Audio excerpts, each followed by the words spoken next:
My sister called to tell me our father was dead, but he was sitting across the table, listening to every word.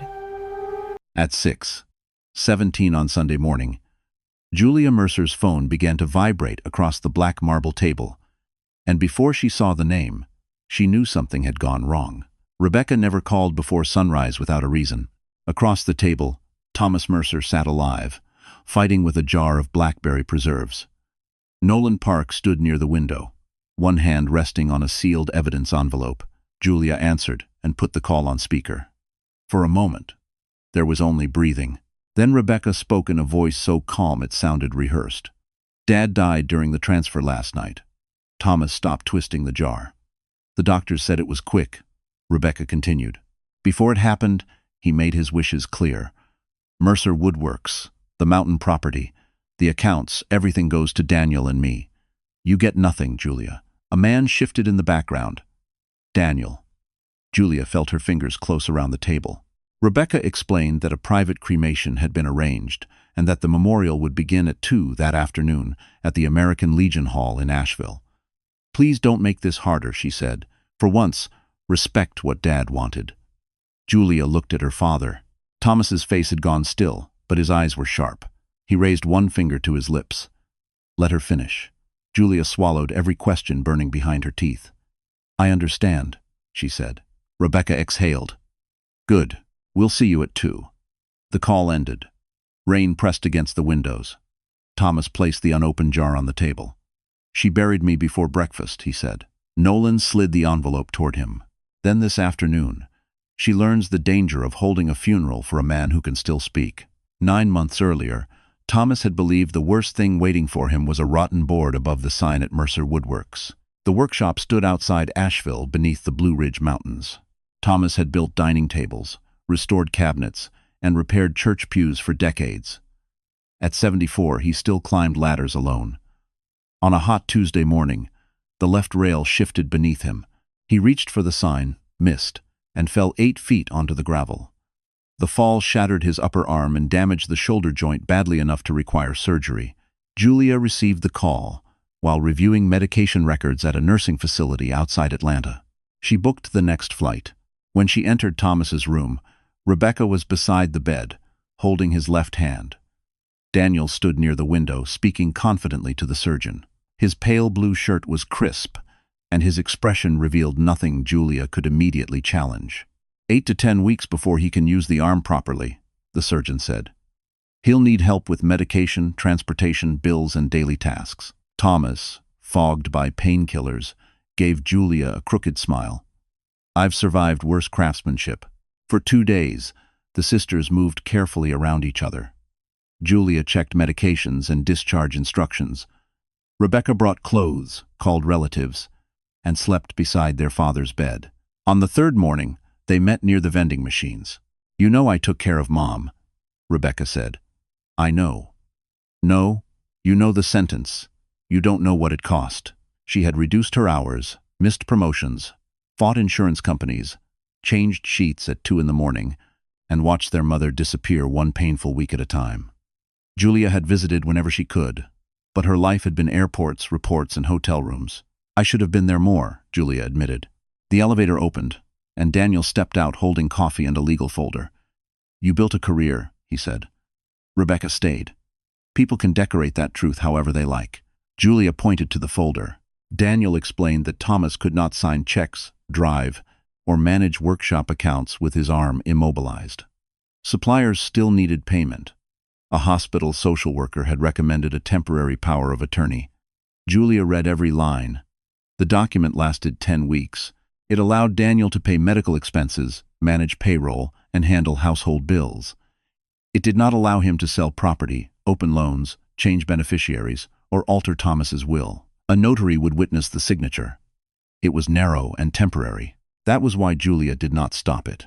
Thomas signed with his left hand at 3:42 that afternoon. Daniel closed the folder. Family takes care of family. After surgery, Thomas moved into Rebecca and Daniel's house, 15 minutes from the workshop. Rebecca posted photographs online.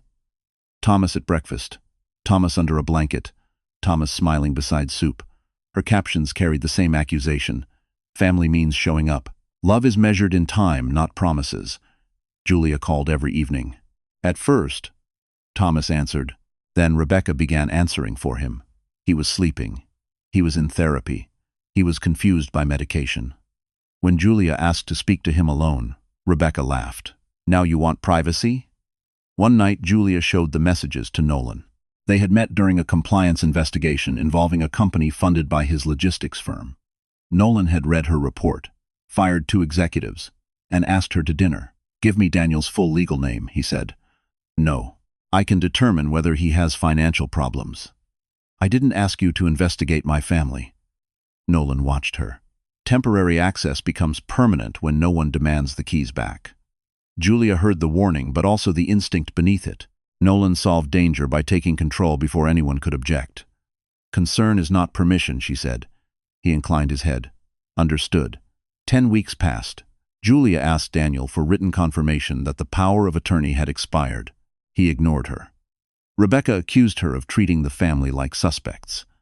That night, Julia received a voicemail from Thomas's number. There was static, a breath, and her father's voice reduced to a whisper. They changed the locks. The message ended. Julia called back immediately. The number had been disconnected. So what would you have done in Julia's place? Trusted the sister who stayed, or followed the warning hidden inside 5 terrified words?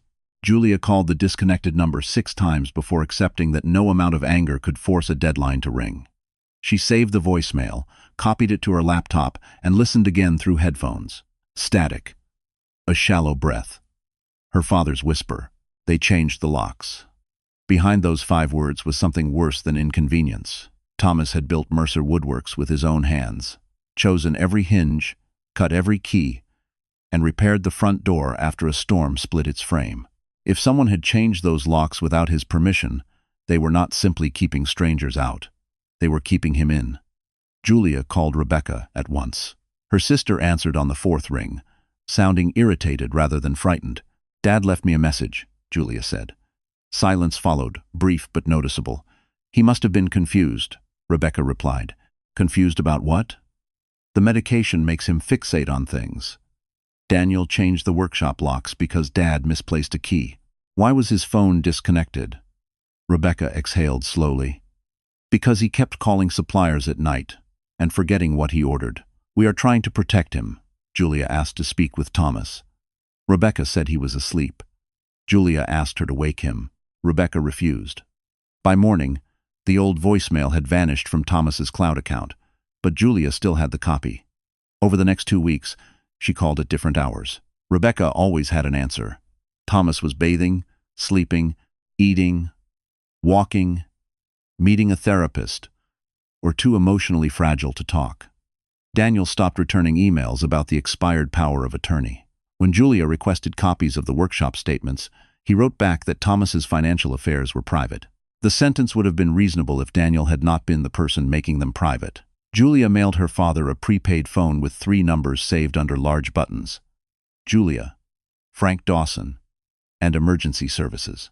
Tracking showed the package delivered at 11:08 on Thursday morning. Rebecca claimed it never arrived. Julia sent another phone requiring an adult signature. Daniel signed for it. That evening, Rebecca said Thomas had rejected the device because technology made him anxious. Put him on the phone and let him tell me, Julia said. You do not get to appear twice a year and interrogate everyone who stayed, Rebecca snapped. I am not interrogating you. I am asking to hear Dad's voice. He is tired of being treated like evidence. The call ended. At Christmas, Julia drove to Asheville despite Rebecca's request that she stay away. The family dinner had always been held at Thomas's house, where cedar smoke clung to the curtains and old tools hung above the fireplace. This year, Rebecca moved everything to her suburban dining room, claiming the mountain road was unsafe. When Julia entered, she saw her father's carved oak chair at the head of the table. Daniel was sitting in it. Thomas occupied a folding chair near the kitchen door. His shirt hung loosely across his shoulders, and his right hand trembled when he lifted a glass. Rebecca answered every question directed at him. How was therapy? Excellent. Was he sleeping? Better. Had he visited the workshop? He was not ready. Thomas smiled when expected, but the expression never reached his eyes. After dinner, Julia found him on the back porch without a coat. Frost silvered the railing. She rapped Choji's neck. "Why are you out here?" she asked. "Quiet is difficult to find in that house." He looked through the glass door before continuing. "My checkbook disappeared." Statements stopped coming. "Daniel says the bank is online now," as if paper became illegal. Julia felt heat rise beneath her skin. "Have you seen the accounts?" Thomas shook his head. "Passwords changed. He tells me not to worry." "Why did you not call me?" "I tried." He touched her wrist with his left hand. "Do not start a war tonight. Your sister cared for your mother when both of us were drowning. She carries more anger than she knows what to do with. Anger does not make her your guardian." "No, but gratitude makes a man slow to accuse." Julia wanted to walk inside and demand every document, but Thomas's fingers tightened. "Not tonight," he repeated. She obeyed, and the decision haunted her before she reached Atlanta. In January, Rebecca began sending photographs. Thomas drinking coffee. Thomas reading by a window. Thomas smiling beside a bowl of soup. At first, Julia searched his face for bruises or fear. Then she noticed the antique wall clock behind him. It showed 7-12 inches every picture. The newspaper on the side table had the same fold. A pale ring beneath the coffee cup never shifted. Even the winter light fell at the same angle. The photographs were not updates. They were one afternoon rearranged to manufacture weeks of normal life. Julia spread the images across Nolan's dining table. "I need help," she said. Nolan studied them without touching anything. "How much help?" "Verify Daniel's debts. Nothing else," Nolan agreed, though he already knew more than he admitted. Daniel Sloan's development company owed $2 million to a private lender connected to Nolan's uncle, and a recent appraisal placed Thomas's mountain property within reach of that debt. 2 days later, Julia called Rebecca again. "Where is Dad?" "Fishing with Frank." Julia looked outside at freezing rain coating the Atlanta streets. She called Frank Dawson. The old carpenter answered immediately. "Fishing?" he repeated. "Julia, the lake has been frozen for 3 weeks. I have not seen your father since Thanksgiving." Julia thanked him, ended the call, and sat motionless while the truth settled into place. Rebecca had not merely avoided a question. She had invented a witness. Julia opened Thomas's voicemail and listened to the static behind his words. This time she heard a metallic chime, followed by a woman announcing visiting hours. Her father was not at Rebecca's house, not at the workshop, and not fishing. Somewhere, someone was keeping him behind scheduled doors. Julia left Atlanta before dawn, with Thomas's voicemail playing through her car speakers. The metallic chime behind his whisper repeated every 40 seconds, followed by a woman's distant voice announcing visiting hours. It was not proof, but Rebecca's story began to collapse. Thomas was not fishing. He was somewhere with locked doors, schedules, and people who believed they had authority over him. Julia reached Rebecca's house in Asheville at 8:23 that morning. Frost covered the lawn, and Daniel's SUV was missing from the driveway. Rebecca opened the door wearing exercise clothes and an expression that moved from surprise to anger. "What are you doing here?" she asked. "I came to see Dad." "You should have called. I have been calling for 3 weeks." Rebecca stepped onto the porch and pulled the door almost shut behind her. "You just missed him. Where did he go?" "Fishing with Frank." Julia studied her sister's face. "Frank has not seen him since Thanksgiving." Rebecca said nothing. Then her mouth tightened. "Maybe it was someone else. Dad has friends you do not know." "Let me inside." "No. Let me speak to him." "He is not here." Julia moved toward the door, but Rebecca blocked her. "You do not get to arrive without warning and treat me like a criminal. Then stop answering simple questions like one." Rebecca slammed the door. Julia sat in her car for several minutes, watching the curtains. Nothing moved. She drove to Mercer Woodworks. The mountain road was empty, and the gravel lot showed no fresh tire tracks. Mail bulged from the box beside the gate. 2 envelopes lay in the frozen grass. Thomas's blue pickup remained inside the workshop, visible through the side window. Julia walked around the building without forcing entry. The lights were off. Dust covered the front desk. On the far wall, the antique clock still showed 7:12. Her father had not been working there. He had not been living there. Someone had removed him and expected the empty building to keep the secret. That night, Julia checked into a hotel near downtown Asheville. At 10:41, an unfamiliar number appeared on her phone. "Is this Julia Mercer?" a woman asked. "Yes. My name is Lena Brooks. I am a nurse at Blue Ridge Recovery House. Your father is here." Julia stood so quickly that the chair struck the wall. "Put him on the phone." "I cannot. His chart restricts calls." "Restricted by whom?" "Rebecca and Daniel Sloan. The note says he becomes confused and agitated after speaking with you." Julia closed her eyes. "My father does not become confused after speaking with me. I know." Lena lowered her voice. Thomas remembered medication times, employee names, workshop orders, and the serial number of a planer he had purchased 20 years earlier. He asked for Julia every morning. Lena had found her number written inside a woodworking catalog Thomas kept beneath his mattress. "Come tomorrow during visiting hours," she said. "Ask for a welfare check at the front desk. Do not mention my name until you are inside." Blue Ridge Recovery House stood beside a narrow river 20 miles outside Asheville.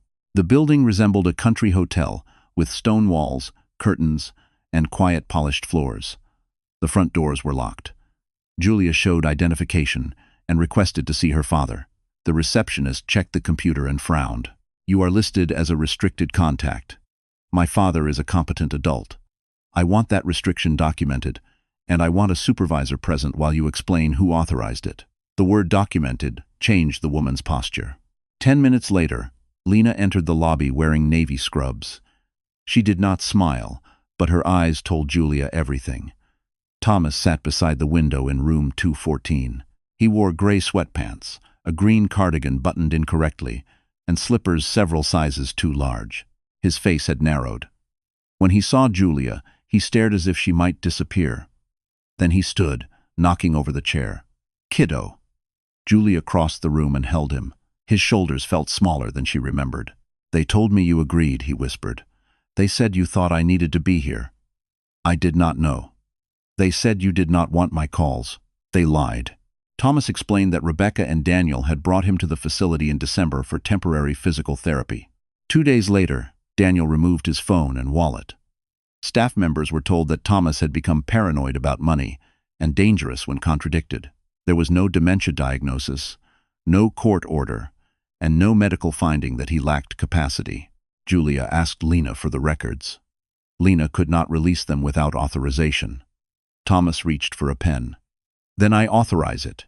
An independent physician examined him the next morning. Thomas identified the date, location, president, medications, property holdings, bank accounts, and consequences of leaving the facility. He was competent. At 1:26, he signed his discharge papers. Nolan arrived 20 minutes later in a black sedan. He stepped out alone and greeted Thomas respectfully. "Mr. Mercer, you may stay at my home, or Miss Ellis can arrange a private apartment. The decision is yours." Thomas looked at Julia, then at the locked doors behind him. "Your place for 2 nights. After that, I decide again." The following morning, attorney Margaret Ellis met them at Thomas's bank. 6 months of statements revealed $31,400 transferred to Rebecca and Daniel, $76,000 labeled as care expenses, and $119,000 sent to Daniel's failing development company. Thomas's insurance and veterans benefits had already paid Blue Ridge. A pending loan would place $210,000 against Mercer Woodworks. Thomas pressed both palms to the table. "I authorized none of this." Margaret opened another file. Inside was a permanent power of attorney, giving Daniel control over Thomas's property, credit, and accounts. It had been signed at 3:10 on a Tuesday afternoon. Julia checked the hospital portal. At 3:10 that day, Thomas had been unconscious in surgery. The hospital timestamp was absolutely impossible to argue with. At 3:10 that Tuesday afternoon, Thomas Mercer had been under general anesthesia while a surgeon repaired his shoulder. Yet 23 miles away, a notary claimed Thomas had appeared in person and signed away control of his property, credit, and bank accounts. Margaret Ellis placed the forged document beside the medical chart. "Paper can lie," she said. "Time usually does not." Thomas studied the signature. It resembled the uneven left-handed mark he had made after the accident. "Daniel practiced from the hospital form," he said. The next morning, Thomas revoked every authority granted in his name. Margaret delivered copies to the bank, Blue Ridge Recovery House, and the county office investigating elder exploitation. By noon, the accounts were frozen, the property loans suspended, and Daniel could no longer move a cent. Then the bank produced another document. It was a new will dated 3 days after the false power of attorney. Mercer Woodworks, the mountain acreage, Thomas's investments, and his life insurance were left to Rebecca and Daniel. Julia received one sentence. To my younger daughter, who voluntarily abandoned her family responsibilities, I leave nothing. Thomas read the line twice. He folded the copy and said, They did not just steal from me. They wrote a version of my life in which I thanked them for doing it. Julia sat beside him, but there was no comfort large enough for that injury. Margaret warned them not to confront Rebecca or Daniel. Evidence is not revenge, she said. We preserve it and place it where it can survive denial. Julia noticed a gray sedan following them. She photographed the license plate. Nolan recognized it immediately. The driver worked for Park Meridian Logistics. How long? Julia asked. Since January. You put someone near Rebecca's house. Daniel owed dangerous people. I needed to know whether he was moving your father or the property. I gave you permission to verify his debts. I did not give you permission to watch my family. I was protecting you. Julia's anger became quiet. Rebecca said she was protecting Dad when she took his phone. Daniel said he was protecting him when he changed the passwords. You cannot condemn their control and rename yours because the driver wears a suit. Nolan did not interrupt. Protection without permission is still control, she continued. Concern does not become love because you are powerful enough to act on it. Thomas waited in the hallway with an overnight bag. Margaret had arranged a secure apartment with no connection to Nolan's company. Julia picked up her coat. Remove everyone. Do not follow us. Nolan wanted to refuse. Instead, he nodded. They will be gone within the hour. By midnight, the sedan had disappeared. Nolan remained alone, staring at a sealed file delivered weeks earlier.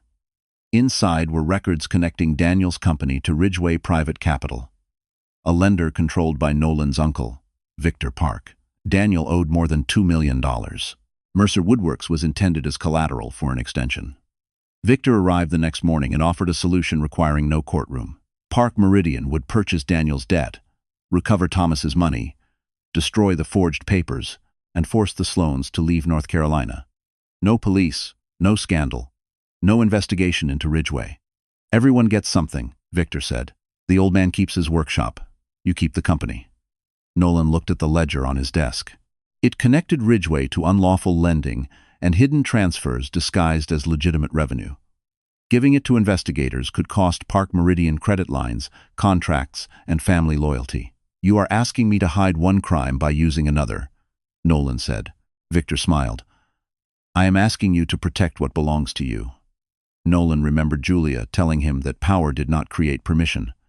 That is the problem, he replied. None of this belongs to me. He called Margaret while Victor was still in the room. She instructed him to preserve the ledger, document everyone who handled it, and deliver it through federal investigators. Nolan complied. By morning, Ridgeway was under review, and Park Meridian's largest credit facility had been suspended. Nolan did not call Julia to describe what he had sacrificed. A sacrifice announced as proof of love was another form of pressure. The final evidence arrived from Mercer Woodworks. Frank Dawson entered with Thomas's written authorization and a locksmith.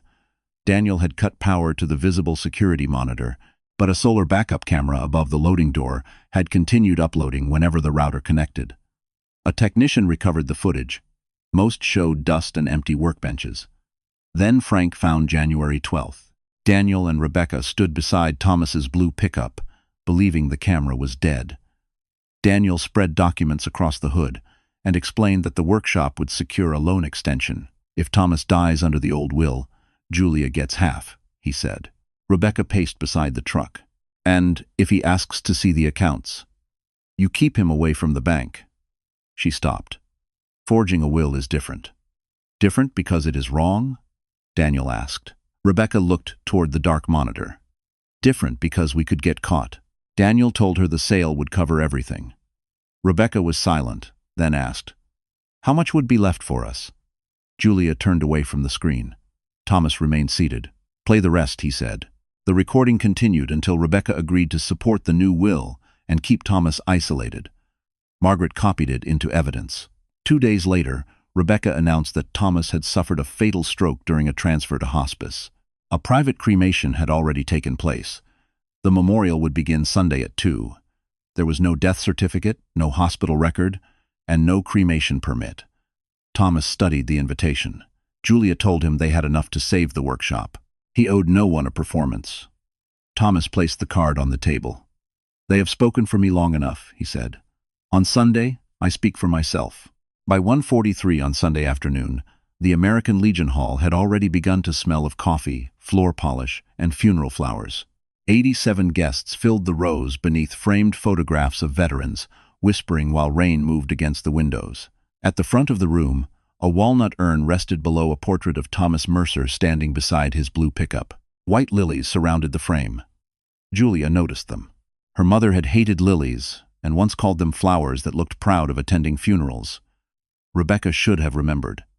Instead, she stood beside the urn in black, receiving embraces with lowered eyes. Daniel waited by the podium holding a cream-colored folder. He looked like a man preparing to close a business deal, not a grieving son-in-law. Julia entered alone at 1:57. Conversation weakened as she walked down the center aisle. Some guests offered sympathetic smiles. Others watched her with the suspicion Rebecca had spent months cultivating. The daughter who left. The daughter who built a career while her sister carried the family. Rebecca approached before she reached the front row. "You came," she said. "You invited me." Rebecca glanced toward the doors. "For Dad's sake, do not turn this into a scene." Julia looked at the urn. "Is that supposed to contain him?" Rebecca's face hardened. He wanted privacy. "Which hospital confirmed his death?" "Not here." "Which doctor signed the certificate?" "Julia, stop." Julia took her seat. At 2, Daniel stepped behind the podium and opened the folder. He spoke about Thomas's military service, his loyalty to customers, and the workshop he had built from nothing. Then, he praised Rebecca for sacrificing her time, career, and health. He described himself as the son Thomas had never had. Julia did not react. Daniel's confidence grew. Before his passing, he said, Thomas revised his will so that his final intentions could not be misunderstood. The room leaned forward. Daniel read the sentence that disinherited Julia, describing her as a daughter who had voluntarily abandoned her family responsibilities. A whisper traveled through the chairs. Rebecca lowered her head. When Daniel finished, Julia stood. "One question." He closed the folder halfway. "This is a memorial. Who legally confirmed my father's death?" The hall became silent. Daniel adjusted the microphone. "The transfer facility contacted us." "Name the facility." "This is not a deposition." "Then show me the death certificate." Rebecca rose. "Enough." Julia turned toward her. "Show me the hospital record, the transport report, or the cremation permit." Rebecca's grief disappeared. "You were not there when he declined." A voice answered from the rear aisle. "Neither were you." Lena Brooks stepped forward in navy scrubs beneath a winter coat. She identified herself and explained that Thomas had left Blue Ridge Recovery House alive, mentally competent, and acting voluntarily. Rebecca pointed at Julia. "She took him." Margaret Ellis entered behind Lena, carrying a narrow legal case. "No one took Mr. Mercer," she said. "An independent physician evaluated him, and he signed his own discharge." Margaret placed copies of the evaluation on a table beside the podium. She presented Thomas's revocation of every authority Daniel had claimed. A bank representative confirmed that Thomas's accounts had been frozen after suspected financial exploitation, and that a $210,000 loan against Mercer Woodworks had been suspended. Daniel stepped away from the microphone. "This is private financial information." "It belongs to Thomas," Margaret replied. "Not to you." She displayed the permanent power of attorney, supposedly signed at 3:10 on a Tuesday afternoon. On the screen behind the podium appeared hospital timestamps, showing Thomas entering surgery before 3 and remaining unconscious until after 5. Margaret faced Daniel. "Would you explain how he signed a document 23 miles away while under general anesthesia?" Daniel's eyes moved toward Rebecca. "The notary verified him. The notary has admitted receiving payment from your office." The side door opened. Nolan Park entered with his company's outside counsel and 2 federal financial investigators. Several guests recognized him, and unease moved through the room. Daniel seized the distraction. "There," he said, pointing. "This is what Julia brought into our family. A man with criminal connections using officials to steal a veteran's property." Nolan stopped at the final row. "This is not my property, my father, or my story." Then he stepped aside. For one breath, the open doorway behind him appeared empty. Thomas Mercer slowly walked through it wearing his Navy suit and the silver watch his wife had given him on their 30th anniversary. Rebecca made a broken sound. "Dad." Thomas did not answer. He passed the portrait, the lilies, and the urn prepared for ashes that did not exist. 87 people watched a dead man cross the room built to mourn him. Daniel's folder began to shake. Thomas reached the podium and adjusted the microphone. "My name is Thomas Edward Mercer," he said. "I am alive. I am competent. I did not sign the will that man read." Daniel moved closer. "Thomas, you are confused." Thomas looked at him. "You used that word whenever I disagreed with you." Rebecca stepped forward, insisting that Daniel had handled the paperwork and that she had known only about a small loan. Thomas turned toward Frank Dawson beside the projector. "Play it." The workshop appeared on the screen. Daniel's recorded voice explained how the property would secure his debt and how Julia would inherit half if Thomas died under the old will. Then Rebecca's voice filled the hall. "How much would be left for us?" The recording continued until she agreed to keep Thomas from the bank. When it ended, Rebecca stared at Daniel and whispered, "You said that camera was disconnected." Everyone heard her. Daniel grabbed the folder and headed for the exit, but an investigator blocked him. Thomas lifted the walnut urn, opened it, and removed a handful of folded tissue paper. He placed the empty vessel beside the forged will. "I am sorry you were deceived," he told the guests. "I am not sorry the truth arrived uninvited." The truth that entered the American Legion Hall did not end the story when the doors closed. It only changed the kind of room in which the Mercer family would be forced to face it. 7 months later, Daniel Sloan stood before a federal judge in a Navy suit that hung loosely from his shoulders. He pleaded guilty to bank fraud, document forgery, identity theft, and financial exploitation of an older adult. Prosecutors showed how he had copied Thomas's weakened hospital signature, created a permanent power of attorney, redirected money into his failing development company, and attempted to place Mercer Woodworks under a $210,000 loan. Daniel's attorney described the scheme as desperation. The judge called it planning. He sentenced Daniel to 46 months in federal prison, revoked his real estate license, and permanently barred him from managing another person's finances. Sloan Ridge Development was dissolved. Daniel did not look at Rebecca when officers led him away. Rebecca's punishment was different. Once the workshop recording destroyed her claim of ignorance, she cooperated with investigators. She admitted changing Thomas's mailing address, hiding the phones Julia sent, supporting false statements about his mental condition, and accepting the first transfer. She also admitted helping Daniel announce Thomas's death before any legal record existed. Rebecca received 3 years of probation, 400 hours of community service, mandatory counseling, and a restitution order. The prosecutor asked Thomas whether he wanted a harsher sentence. Thomas considered the question before answering. "I want consequences," he said. "I do not want revenge dressed like justice." The bank recovered part of the stolen money from frozen accounts, and another portion came from the sale of Daniel's interest in an unfinished housing project. The property loan had never been released. Mercer Woodworks remained Thomas's. On a cold Monday morning in March, Julia drove him back to the mountain road. The workshop stood silent beneath the old wooden sign. She unlocked the front door, then placed the key in his palm before stepping inside.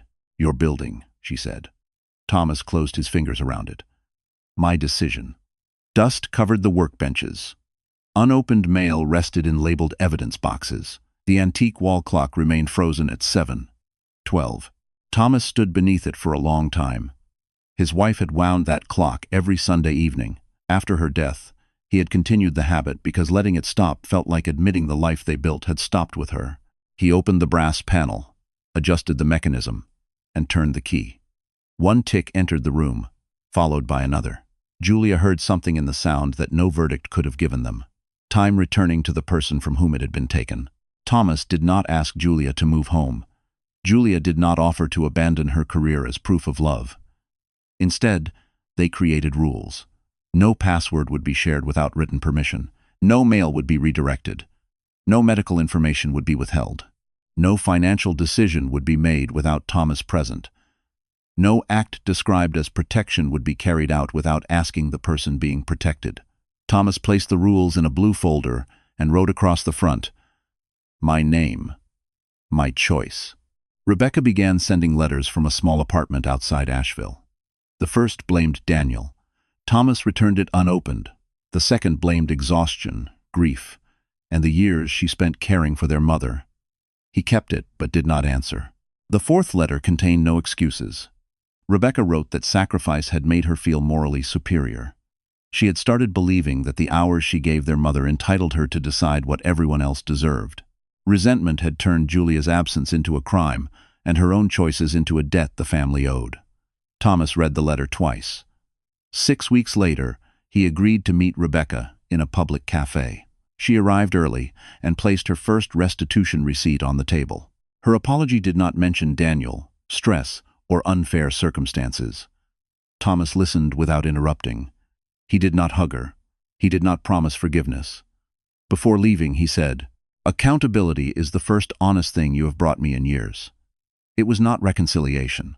It was one board laid across a broken bridge, and both of them understood that a bridge required more than one board. Nolan also paid for his choices. After he surrendered the Ridgeway records, Park Meridian lost a major credit line. Investors withdrew, contracts stalled, and Victor Park was indicted for unlawful lending and money laundering. Members of Nolan's board accused him of destroying the company to protect Julia's family. Nolan answered that the company had already been damaged by what it was hiding. For months, he worked with lawyers and auditors to remove illegal channels and rebuild every division through documented, lawful operations. He never presented his losses to Julia as an invoice. When he wanted to send a car, he asked. When he believed she needed security, he explained why and accepted her answer.